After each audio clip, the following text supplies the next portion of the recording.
actual in-game decisions. I think this druid is actually, I wouldn't say favorable, but I think it does all right against this paladin because, again, this paladin has the potential to draw very poorly because it's such a high curving paladin. And then Amaz could just tempo out his opponent with, I guess, something like turn 1 Shade, maybe. Yeah, turn 1 Shade on availability here for Amaz. Shade, I feel like, is a card that's a little bit worse against Paladin than it is against other classes, simply because so many times it accidentally gets swept by Equality and Consecrate. Also, I feel like this might be one of those games where you don't want a turn 1 Shade because you really want that turn 1 Zombie Chow to contest a lot of the early game for Paladin instead. Yeah. If he doesn't play turn 1 Shade, though, it means he can't play turn 2 Shade. Unless he wants to use coin or for some crazy use innovate. Piloted Shredder. Wow, that could really change things. So he's going to end up with a coin here. So turn 5 Sludge Belchers are potentially going to be contested. But it looks to me like it's going to be turn 2 Piloted Shredder and then turn 3 Shading X Ramus. Seems pretty good to me. Eldor Peacekeeper may have something to say about that. Yeah, I think it's pretty clear here. Like, I guess Life Coach is thinking if he hero powers, then if he plays the shield mini bot, then the druid could have a potential of hero powering and Zombie Chow in order to kill the shielded mini bot. But I don't think you can hero power right now. It just loses way too much tempo. Yeah, I agree. I don't think Amaz can. You know, if he wants to hero power, he could innovate coin and shade. And I don't really think there's a big problem with that. I think that's a fine play as well. But again, it's really throwing off his turn 3 if he chooses to play it that way. You know what's actually really interesting is that Amaz actually kept Black Knight his opening hand against the Paladin.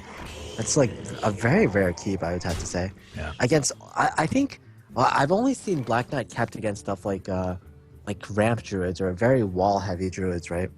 This is sort of a really unique play that Amaz is choosing to coin out a shade here. If he draws a 5-drop, his curve becomes a lot better. But if he doesn't draw a 5-drop, this is like this is a little weird. I think this play just basically he's trying to play around Consecrate. Right now, if he plays the Shade on turn 3, he dodges Consecrate for the next turn. So I think this is all right. If this was going to be his play, I think I would have liked to see him play turn 1 Shade instead.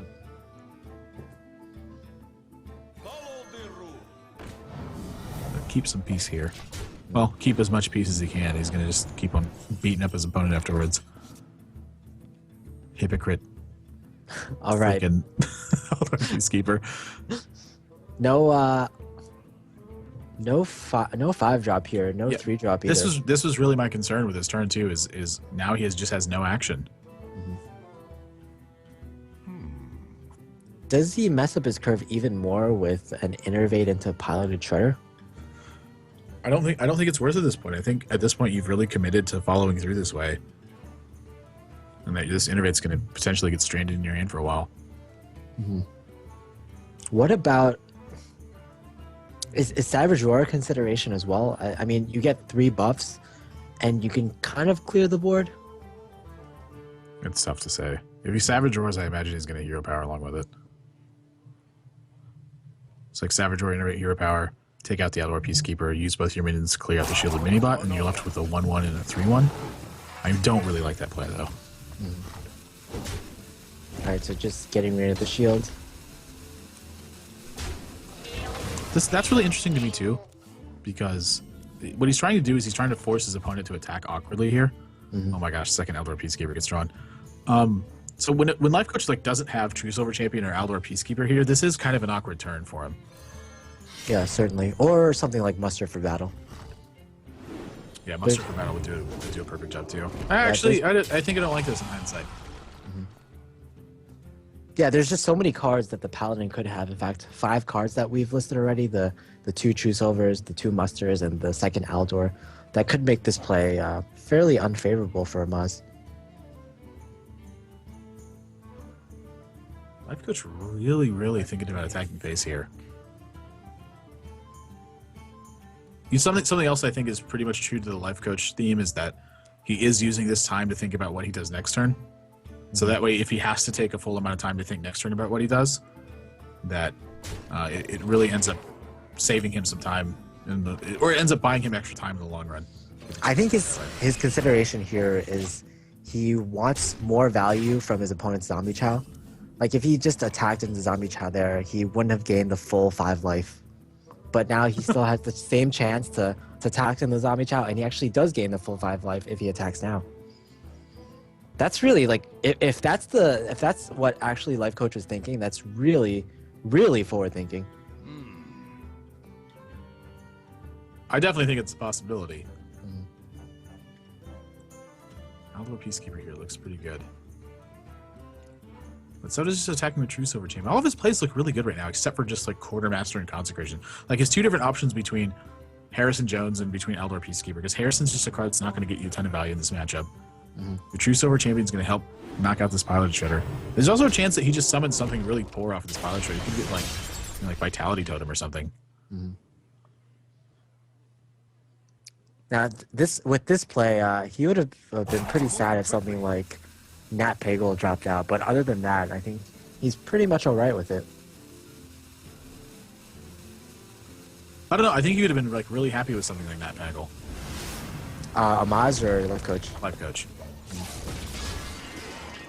He just plays Harrison Jones and keeps going. So Life Coach just favoring damage on the face, and I actually really like this. Now that you take a look at it, because his this zombie chow is eventually going to die. And what's a 1/1 zombie chow really going to do? He doesn't really intentions of making the token anyway. So picking up an extra card here. Sludge Belcher, not a bad one. But he's going to choose to take out this Outlaw Peacekeeper dealt 9 points of damage. And this wouldn't have happened if he would attack the zombie chow. That's really, really heads up stuff from his Life Coach. Yeah, and now Life Coach gets exactly what he wants. And usually Life Coach thinks a bit, but no. 6 mana, Pilot of Sky Golem. Yep. This is what it's in the deck for. Why not? Yep. This is also what this is in the deck for. Is this is to contest stuff like this straight away.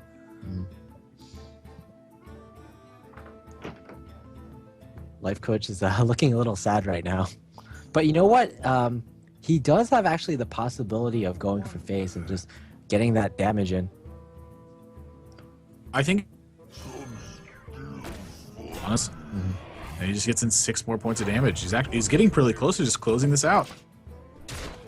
And Amaz, frankly, doesn't have that strong of a response. Yeah, he has Keeper is going to be pretty nice. Something like Keeper, silence the Sludge Belcher, and then Hero Powering the 1/1.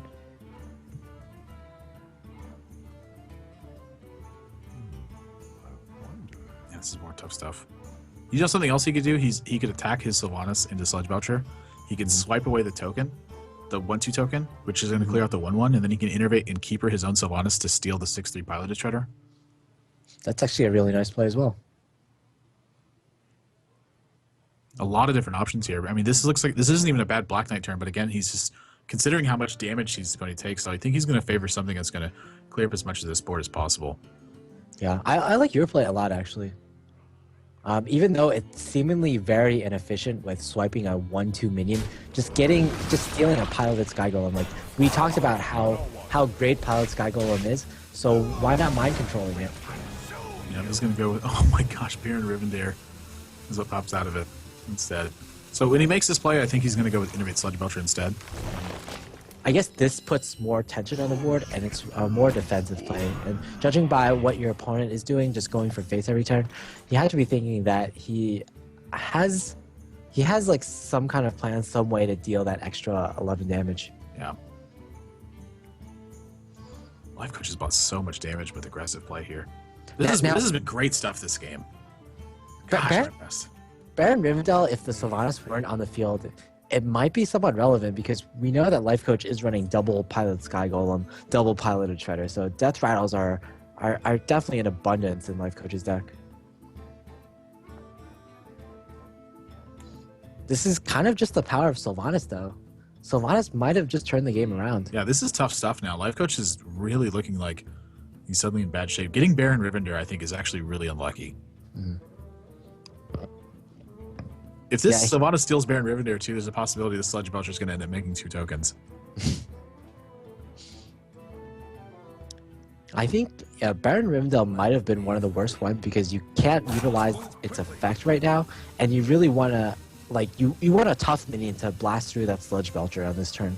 You've been like sending a very aggressive messages to your opponent, but right now you can't follow that aggression up with a 1/7 minion. Yeah, I'm just gonna go with hero powers here and Aldor Peacekeeper. Where's this Aldor going? It's going on the Sludge Belcher too. So we're gonna start chipping away at this, but this Sylvanas is liable to get some pretty decent value here. So which one of these do you want to steal? Well, I think he's putting Sludge Belcher into the 1/1. I think he's putting Hero Power into another 1/1.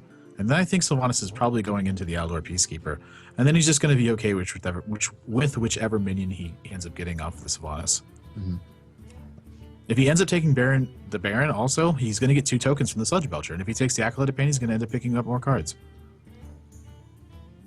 So either option is pretty good right now. And he has so many good follow-ups.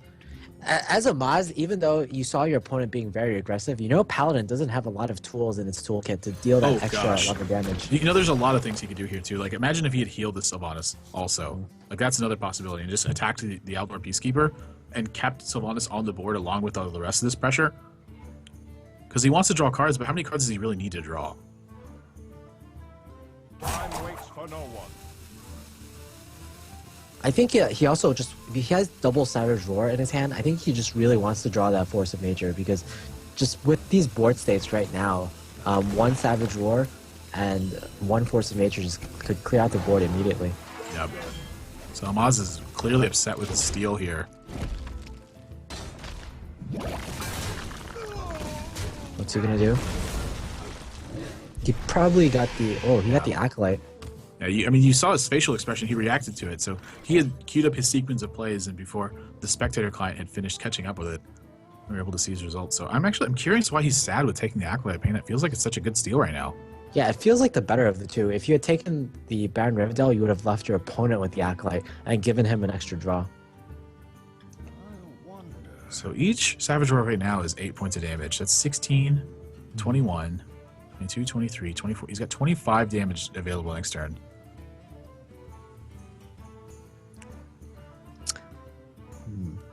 I don't really know what Life Coach does. I mean, this may just be a lay on hands turn just to find options. Yeah, you definitely, with this kind of deck, you definitely need these options. And this kind of deck really depends on getting something like an Equality Consecrate after falling behind on the board, or getting something like even the Wild Pyromancer quality, because we have seen 1 Wild Pyromancer in this deck so far. In hands it's going to be, so no further play from Life Coach this turn. 2 Equalities being shown. That's something you don't always see in Paladin decks also. A lot of people have been trimming those. Yeah, I think with this kind of deck, though, like it's a deck that's higher curving, so it depends on getting back on the board. You definitely want those 2 Equalities. Yep. Whereas something, as we saw from Strifegrow, it's a deck that Strifegrow's deck was lower. Lotheb gets drawn. Lotheb is going to shut out this game. Yeah, even if Life Coach draws the Consecrate, he won't be able to use it. So, Wild Pyromancer Equality is the only thing that's going to sweep Amaz's board right now. If he plays this Lotheb. And I think he's thinking about whether or not he should attack face or whether he should attack this Baron Rivendell. I think he should just go for face. I don't see a reason to clear this 1/4 off the board. Yeah, it's not like Paladin has something like Reincarnate with a Sylvanas to steal minions, right? Yeah.